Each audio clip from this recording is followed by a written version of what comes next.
Welcome to the Slop Farm. Enjoy the video. You start by organizing your sheet so labels sit in one column and numbers in the next. This makes mapping automatic. Once your headers are in place, select the exact cells you want included. Do not highlight extra empty rows. Make sure numeric values are formatted as numbers, not text, because charts read types. Once selected, click Insert, then Chart. Google Sheets will propose a chart type.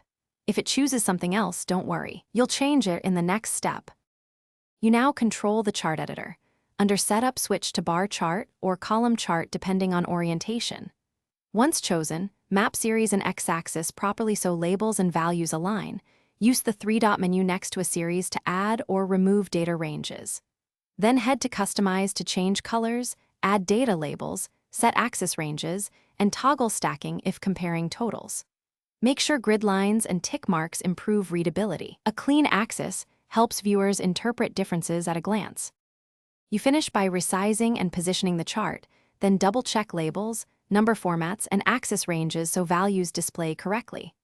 Once satisfied, use the three-dot menu to download, publish, or copy to slides while keeping a linked chart if you want updates.